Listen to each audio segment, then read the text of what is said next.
Konnichiwa, watashi no orientation y yokoso.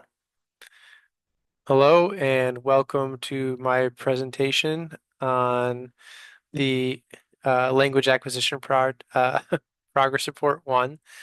Um, all I said was really all I could manage, which is just hello and welcome to my presentation in Japanese.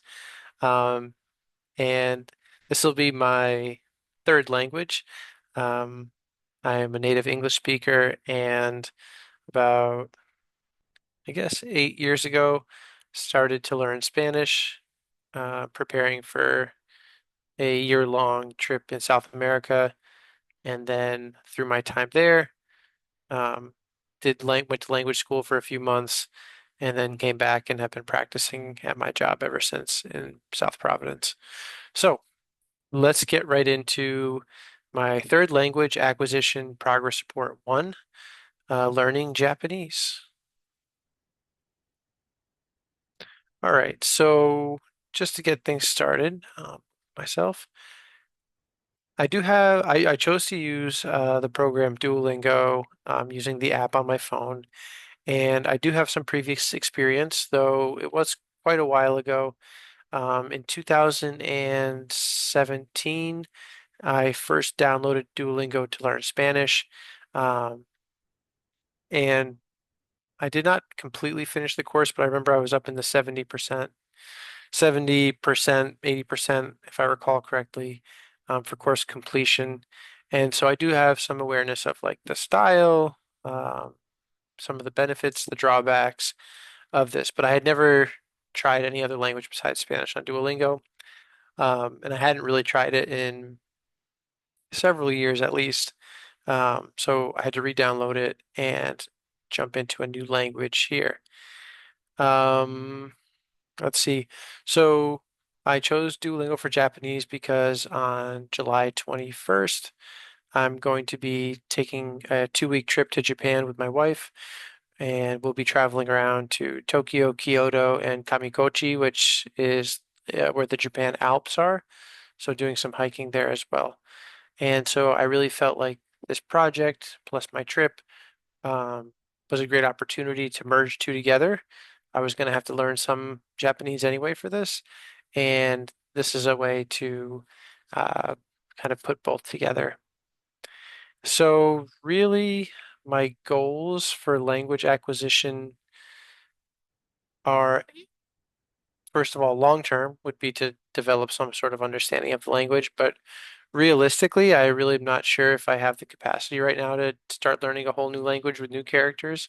And so my goals are really for this project and also for this activity I'm taking is to be able to communicate basic messages for travel around food, directions, transportation, um, like accommodations, and also to be polite and try to engage Japanese speakers in their native language and not assume that they'll speak English. So really, those are some of my goals is just to have a general awareness of the language, pick up some key phrases, and hopefully be able to just indicate with a few key phrases my need or my message to whoever I'm talking to, and maybe even understand a little bit in return.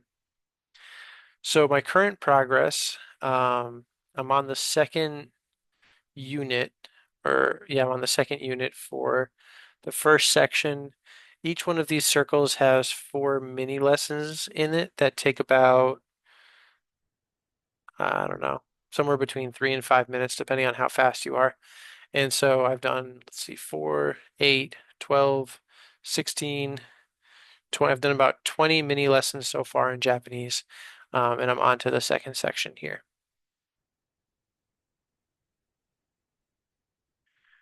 So first, just starting off with some initial observations as far as the differences in the languages that I'm, again, have fluent in English, um, conversational in Spanish, close to fluent, but fluency is probably not the right word for my Spanish ability. Um, And so some initial observations here is the subject and verb order. It seems to be reversed. I'm not sure if this is a hard rule or just something I've noticed so far. But if we were to say a sentence like uh, "he's a doctor," it would be like "he es su," like a doctor he is. Or another word would like "it's water" would be "mitsu desu," which is water it is. And so, understanding that it seems like the sentences don't necessarily follow the subject verb object like in English. Um, in Duolingo, they so far have been doing me the benefit of putting the Roman characters and the Japanese characters when the different activities start. Looking at those characters, I don't really know where to begin. I'm pretty much ignoring them completely at this point and focusing on um, the the the characters that I can recognize. Considering that I have a short period of time and may not stick with this language long term, um, that is really my focus. I noticed that the articles are seem to be missing, or I'm not seeing exactly if there are articles or not. For example, if I were to say um, a doctor and a lawyer, I believe it would be like ahito oshenti. It's like doctor and lawyer, but no like um, indefinite article like a doctor. But when you're doing the translation in Duolingo, it makes you select a doctor and a lawyer. But that doesn't seem to be visible in the Japanese example. So I'm wondering if maybe the articles are different. Discovering the accent. Duolingo was rejecting my American accent over and over again.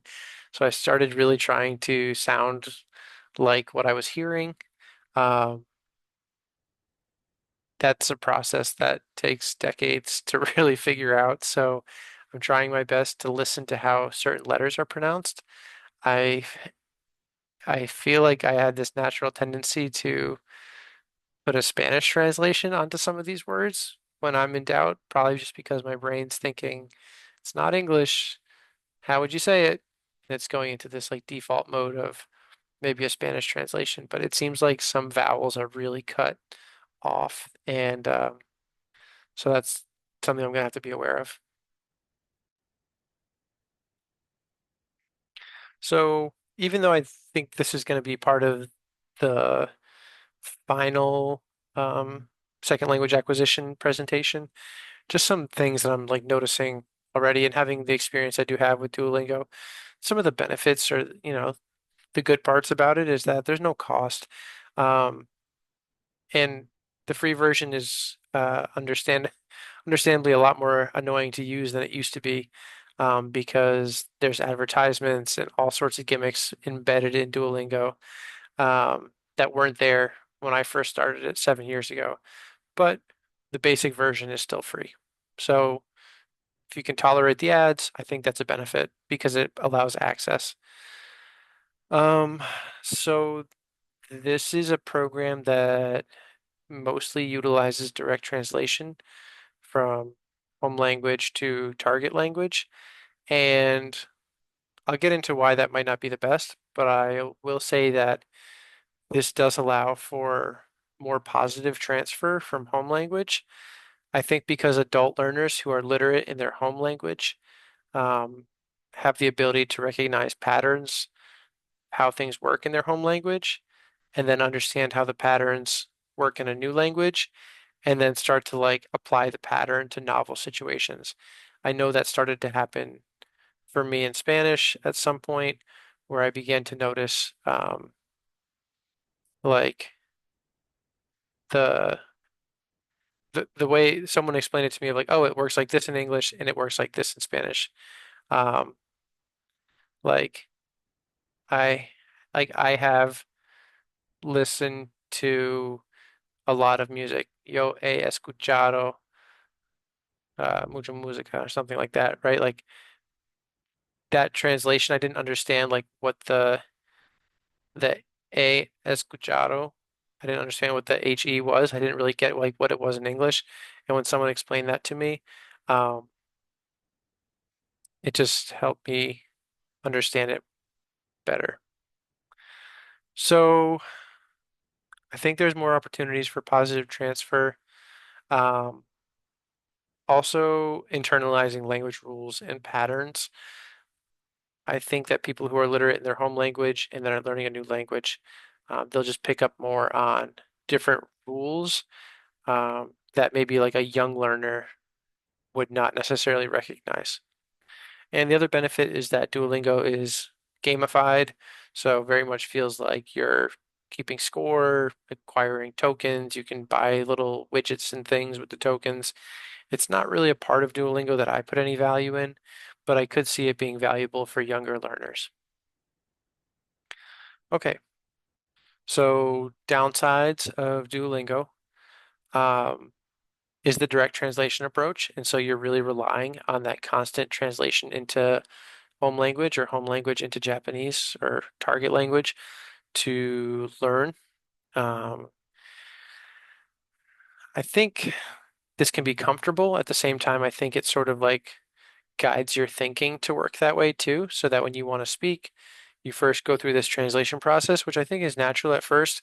Um, but I wonder if a um, more like native learning approach based on inquiry and visuals might allow you to more quickly shed that way of thinking and start thinking more into the new language more quickly. Um, I also think that sometimes like the translations might be lacking and there might be like some nuance missed in that style. Other downsides is that I noticed that there's been a huge update to Duolingo since I last used it. It appears to be a decrease in user choice, whereas previously there was a bit of like a tree where you could branch off and sort of choose the different topics that you wanted to hone in on.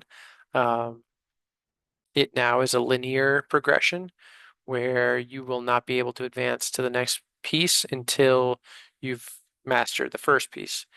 And so that can be frustrating for someone in my position who just needs to learn like travel Japanese. And I'm sort of stuck in these early stages where I'm practicing words like lawyer or student, which, possibly could be relevant, but probably not the highest priority vocabulary I need at this point. Um, Another downside is that Duolingo, especially in the beginning, can feel like it's building painfully slowly. Um, I know that for the first like 4 or 5 lessons out of the 20, I was just learning the words water, mitsu, green tea, ocha, rice, gohan, and what's the other one? Um, and please, kudasai, which is valuable. Um, but it was, 15 questions just with those 4 words. And I guess when you're feeling like you want to move ahead, um, it can be a little bit like taxing because you're not feeling like you're getting any value out of the time. And the biggest critique with Duolingo consistently will be that it's good for vocabulary, but not necessarily for speak learning to actually speak a language. And it's a fair and unfair criticism, but it is true is that like these speaking tasks where you mimic the speaker, where you have to read something in Japanese or your target language, um, they don't really represent reality. And the voice recognition has gotten a lot better where it will um, understand and accept what you say a little bit more easily, whereas before I think it was like pretty clunky and would often reject things that were correct or accept things that were incorrect. So have seen an improvement in the technology for voice recognition. Um, at the same time, I just don't know what like sort of like independent app-based language learning tool really provides access to spoken fluency in a language. That still feels like something that people need to get with another human. Um, yeah. So some final reflections for my sort of first 2 weeks um, of Japanese acquisition is just that I need more time to really start to like feel more concrete about my reflections. I need more time. I also am realizing that because I'm leaving in 2 weeks, I'm gonna also need to find some supplemental materials if I really want to hit my priority goals of kind of like internalizing some travel Spanish, sorry, travel Japanese, because if I continue on just Duolingo, I think that I might not get as far along as I want to. So in my next video, I'll include any sort of like supplemental materials I found that I've been using. I'd like to do a little bit of research on some sentence structure. Again, this is where like being an adult learner can be an advantage because if you can go read just a paragraph online about how sentences are structured in Japanese, it can start to unlock like these patterns that open up opportunities to speak with a little bit more, not fluency, but speak with a little bit more ease and less strain. So I want to do a little bit of just like research on the language structure.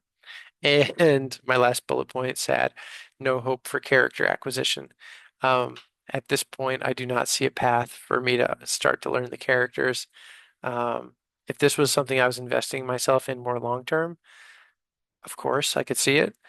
At this moment, being a goal for travel and being a goal for this course, um, I'm not sure. Maybe I could do some research on, the most important characters, or I don't even really know how they work. So potentially that's a goal. Like I don't know if a character is symbolic of a bigger idea, or if a symbolic or if a character is the same an equivalent of a letter. So I'm very much a novice at that, and I need to perhaps do a little research for my next video um, into at least how those characters function, even if I can't recognize them. Okay, well, I think that is probably the end of my first second language acquisition check-in. Thanks for watching.